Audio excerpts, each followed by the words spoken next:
2006's The Wicker Man might just be one of the most underrated, misunderstood, and most profound movies I have ever seen. Originally very poorly received, and now considered a funny bad movie, safe to say The Wicker Man has had a bad rep.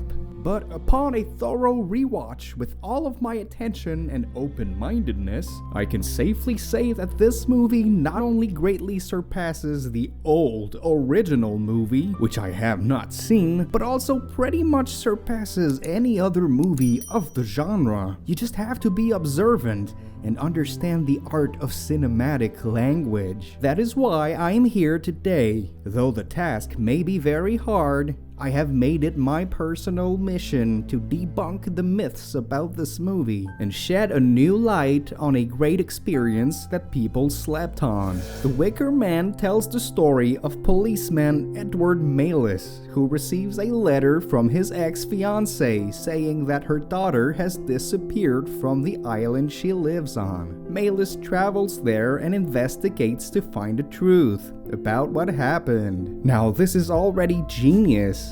Can't you tell? Our protagonist is Edward Malis, and Malis oddly sounds similar to Malice, and Malice surrounds this island and its residents. Director and screenwriter Nick LaBute, director of Dirty Weekend, really thought this through, and it shows. Upon his arrival on the island, Malis quickly discovers that things are strange. Bleeding large bags, your bag is dripping, crows hiding in desks, what?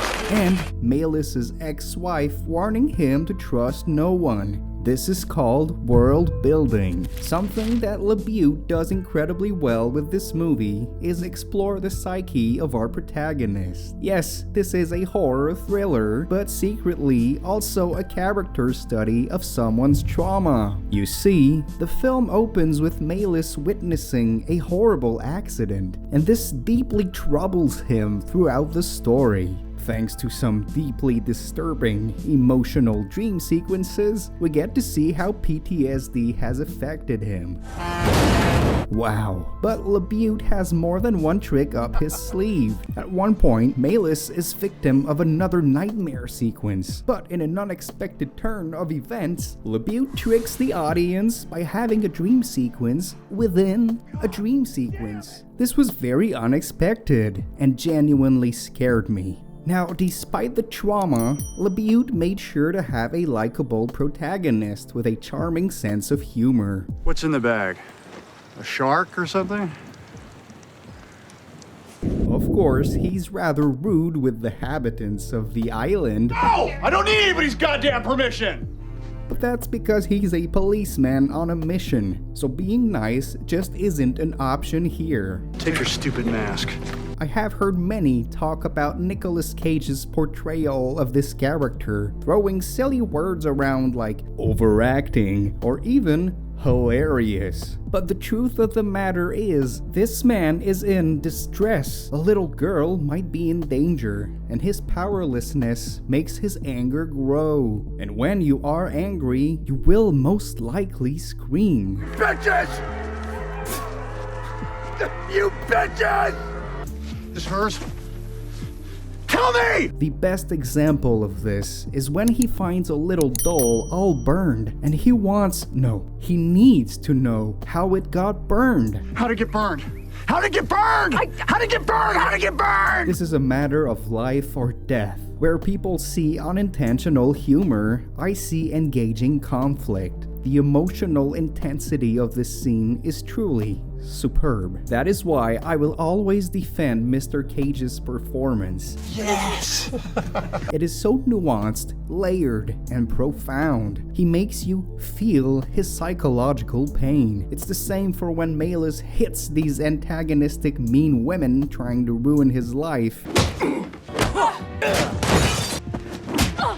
Some find it funny because people get punched in the face, but all I see here is a deeply troubled man trying to do what's right. There's nothing funny in that. It's simply inspiring. Of course, like any good movie, The Wicker Man explores great themes and has its share of profound symbolism. It dares to ask questions that sometimes are left without answers. Like, why do we do anything in this life?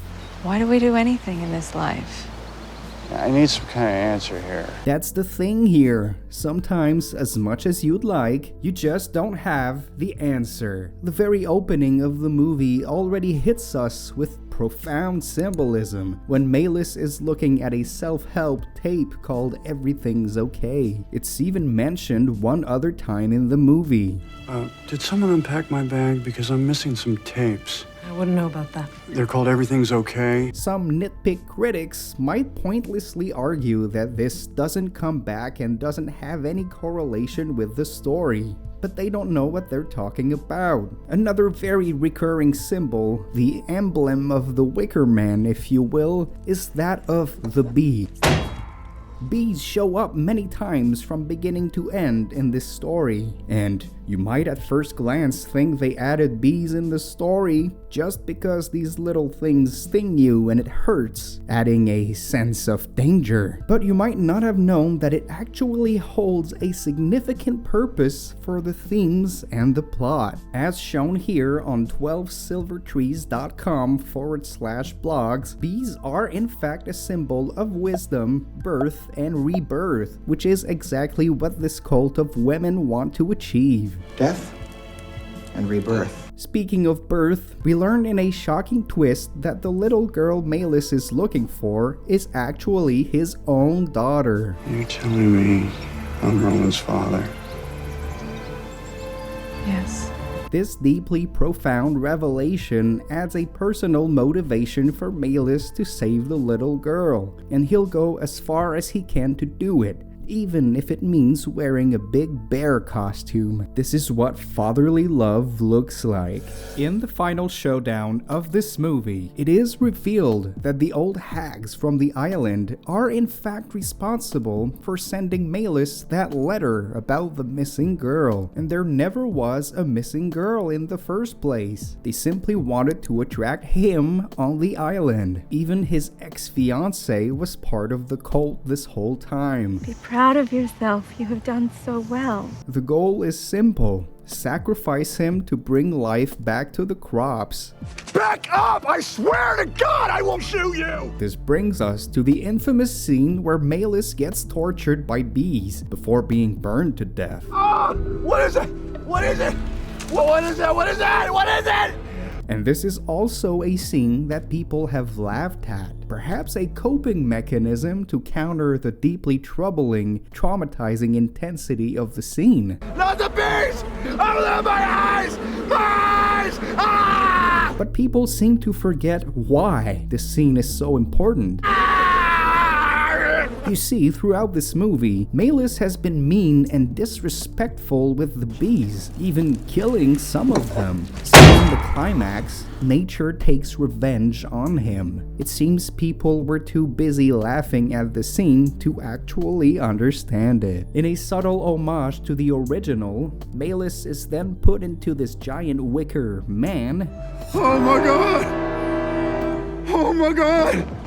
It is here that he burns alive, bringing this sort of Greek tragedy angle to the climax. Another genius idea from LaBute. It's the same sort of thing that you look at how Kubrick did in The Shining. All in all, I could talk about this movie and its brilliance and wisdom for hours, if not years, but I'd like to keep it there and simply ask you to give it another shot, now knowing that every scene and every frame has a clear purpose. Who knows, you might just find a masterpiece you've been sleeping on for years. 2006's The Wicker Man remains a classic, flawless movie that is honestly better than the original because it just dares to go the extra step and explore the deepest fears of the human nature. What's up, horror culture fam? I want to thank each and every one of you for watching this. And if you enjoyed, then smash that like button and click on the bell notification to never miss another video from me ever again. My next video will be 10 things the Nightmare on Elm Street remake did better than the original. But until then, horror culture signing out.